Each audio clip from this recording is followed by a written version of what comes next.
Good evening সবাইকে। আমি পূজা। আমার নতুন একটা ব্লগে সবাইকে অনেক অনেক স্বাগত। তো আজকের দিনটা হচ্ছে সোমবার। আমি গিয়েছিলাম একটু অফিসে, তাই আজকে বিকেল দিক থেকে ব্লগটা চালু করলাম। তো এটা হচ্ছে দমদম মেট্রো স্টেশন। এখন আমি দাঁড়িয়ে আছি 5টা 2-এ যে মেট্রোটা আসবে সেটা ধরবো। আমি তারপর কালীঘাট নেমে যাব।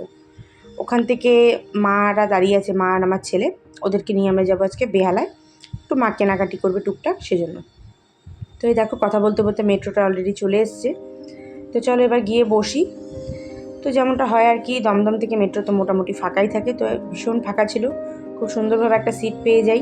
আসলে আজকে অফিসে এসেছিলাম একটা অন্য কারণে, আমাদের অফিসে আসিনি, অন্য একটা অফিসে এসেছিলাম, নতুন একটা অফিসে একটু অন্য ইন্টারভিউর ব্যাপারে আসছিলাম। তো যার জন্য আজকে আমার উইক অফ ছিল, তো সেই মানে কাজে লাগিয়ে সেই জিনিসটাকেই তো চলে এসেছিলাম। তো যাই হোক, দেখো এটা হচ্ছে এসপ্ল্যানেডের মানে কী বলবো, চিত্রটা লোকের মাথা দেখা যাচ্ছে না, শুধু পায়ের উপর পা। তো আমি এই যে কালীঘাটে নেমে গেছি, এরকম মানে প্যাকড আপ হয়ে গেছে পুরো, মানে এসপ্ল্যানেডে মারাত্মক ভিড় হলো। তো যাই হোক, তারপর ছেড়ে দিল মেট্রোটা, আমিও বেরিয়ে আসি ওখান থেকে। তো কালীঘাট থেকে বেরিয়ে আমি একটা বেহালার দিকের অটো ধরে নেব, তো ওখানে আমি নেমে। তো তার আগে এই যে এখন দেখলাম চেঞ্জ করেছে, আমি খুব একটা মেট্রোতে যাতায়াত করি না। আগে সুন্দর মানে কয়েনের টাইপের ছিল, ওই তোমার ক্যারামের রুটির মতো, ওগুলোকে ফেলে দিলে খুলে যেত। এখন আবার কাগজ করে যে স্ক্যান করলে তারপর বেরিয়ে যাওয়ার জন্য। আসলে হয়তো অনেকে নিয়ে ওগুলো ফেলে দেয়, কখনো কখনো তো মানে একজনের সাথে আরেকজন বেরিয়ে যায়, হয়তো সেই জন্য সিকিউরিটি পারপাসে এটা করেছে। বেশ ভালো, জিনিসটা অপচয় হবে না।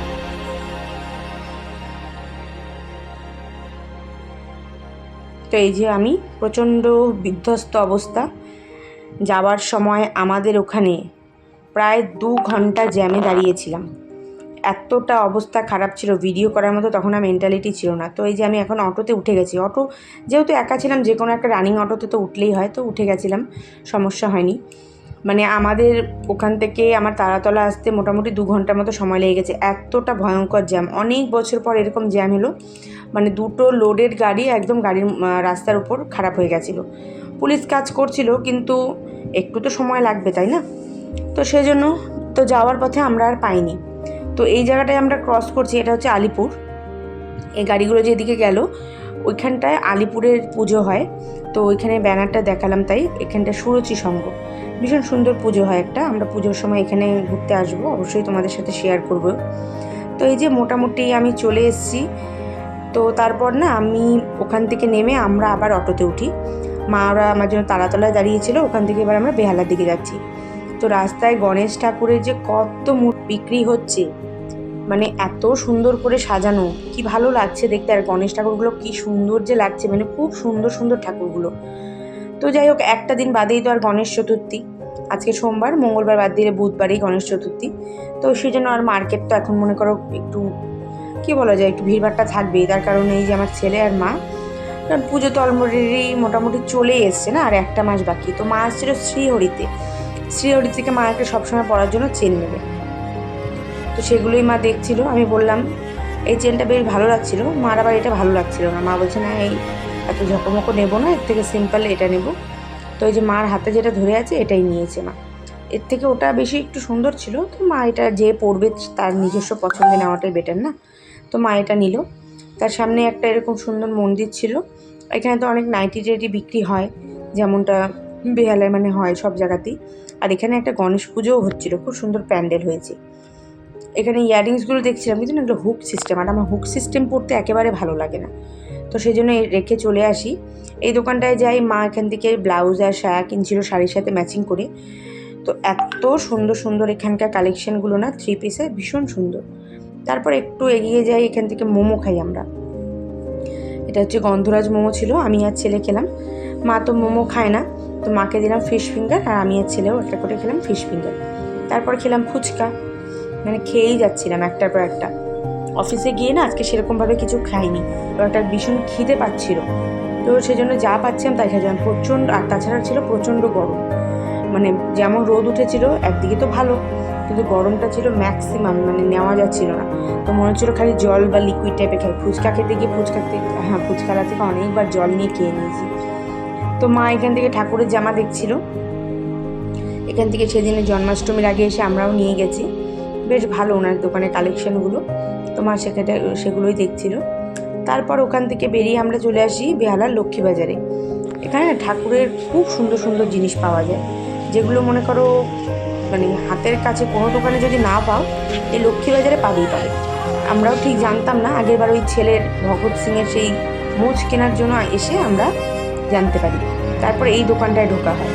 মা একটা অনেকদিন ধরে বলছিল একটা সুন্দর দেখে কাপ কিনবে, মার কাপটা নষ্ট হয়ে গেছে যা খাওয়ার, তো এখানে সেজন্য এসেছিলাম। তো এখানে খুব সুন্দর নটরাজের মূর্তিগুলো লাগছিল, আর দুর্গা ঠাকুরটা দেখো। তো মা এই কাপটা নিল।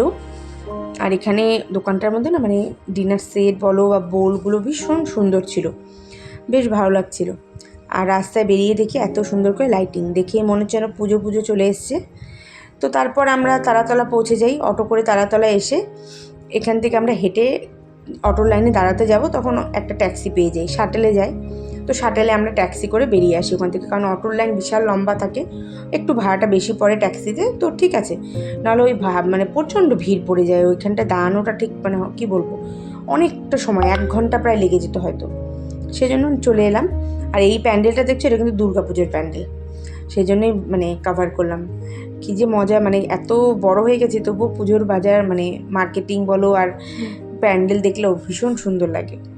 তো এই যে আমরা চলে এসেছি আমাদের মোল্লা গেটে, আর এই যে এখানেও গণেশ পুজো হবে। এই যে খুব সুন্দর একটা প্যান্ডেল হয়েছে, দেখা যাক যদি আসতে পারি সেদিনকে। তারপর এখান থেকে যেহেতু খুব গরম ছিল, মা বলছিল আইসক্রিম নেবে, তো একটা আইসক্রিম নিল। আসার পথে দেখি জন্মদিন, তো জন্মদিনে এখানে খুব সুন্দর করে ডেকোরেশন করেছে। তারপর বাড়িতে এসে আইসক্রিমটা খেয়ে নিই আমরা। তারপর আমি চলে যাই রান্না করতে।